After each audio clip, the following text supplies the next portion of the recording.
Yun oh. Morning guys. Good morning Sabado. Oh my God. Nandito na inaayos sa kahabaan ng floodway. Abot na sa amin. What's up? What's up? Namiss ko mag-moto vlog. Namiss ko mag-upload ng moto vlog. So, kumusta guys? Eto. Tapos na yung Mad Max. Yahoo! Ang saya. Actually, hindi pa tapos mismo yung game. Pwede pa naman na maglaro. Saya lang kasi natapos sa story. Pwede pa naman na mag-stream ng Mad Max ulit. Ano lang, no pressure stream lang. Tapos ayun, kasi my next game will be Cyberpunk 2077. I-release kasi siya sa December 11 ata sa Philippines. So, I have more than a week pa para mag-stream ng Mad Max or mag-stream ng ibang games na gusto ko na tapos na. So, I don't want to start another game. And pag pumasok yung Cyberpunk, yung in-start kong game na yun, mapuputol na naman. So, ayun. Medyo magiging empty yung channel natin. Nang live stream lang naman. Sa uploads naman, ganun pa din, twice a week. Premiere every Tuesday and Thursday. So guys, yung premiere ko nung nakaraan Thursday, moto vlog siya. Absent din ako. Wag na kaya mag-premiere. I-upload ko na lang na rekta. So ayun, kasi nakatulog ako. Actually, itong buong week na to, wala akong ginawa kundi matulog. Alam niyo nung yung mga nag-aabang, yung mga present lagi sa live stream ko. Tataka sila, bakit wala ako live stream, ganon. Kaya yung normally nagising ako, nakausap nila ako ng ganong oras, hindi ako nagsisin, hindi ako nagre-reply. Tulog po ako. Bawi tayo next week. So ayun guys, sa Cyberpunk, sure na yun, kasi nakapag-down na tayo. Yay! Down payment. Down payment 500 no sa Data Blitz. So pipick upin na lang natin siya sa release date and we're going to pay the full amount. So sana pag bisita ko sa Data Blitz, yung Cyberpunk lang yung ma-pick up ko, no. Hindi na ako mabudol ng ibang laro. So just to update on my FB gaming. Sa FB gaming naman Assassin's Creed pa rin. Not the Valhalla guys, not the Valhalla. As much as I would like to play the newly released game, ayan. Actually, ako mismo ang hindi makasabay sa newly released game. Kakalabas lang nila, tapos hindi ko pa matapos yung story, and then mailalabas na naman, diba? Just a waste of time.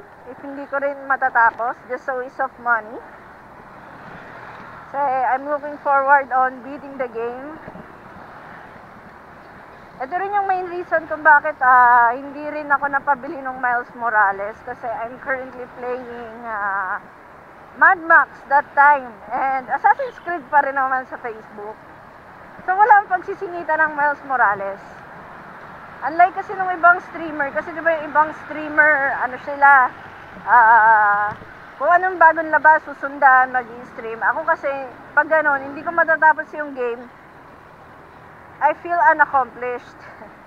Sila kasi, may time sila maglaro offline, just to enjoy the game.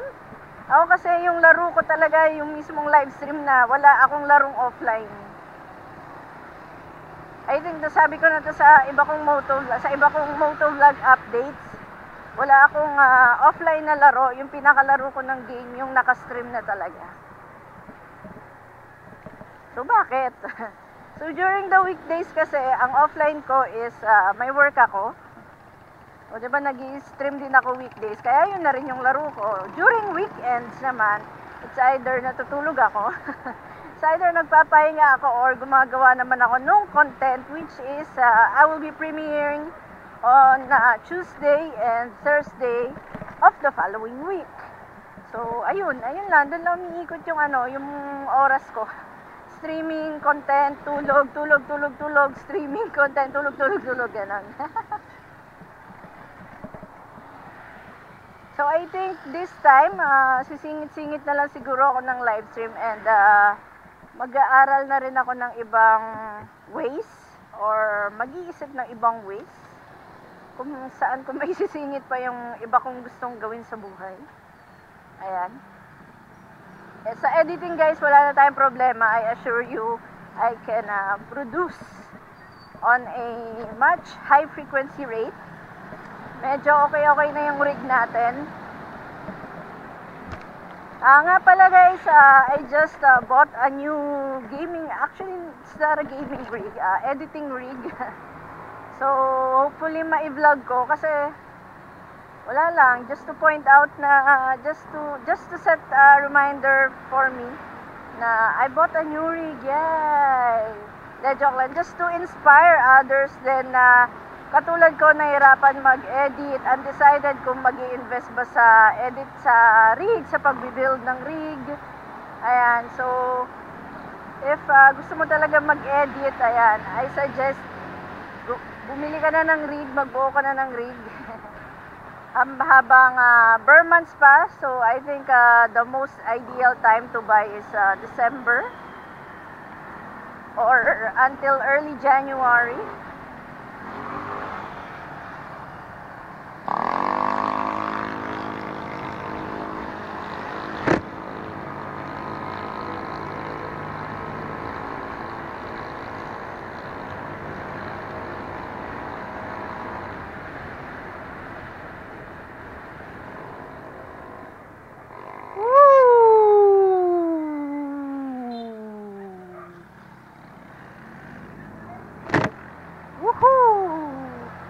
Tagal niya dun, oh.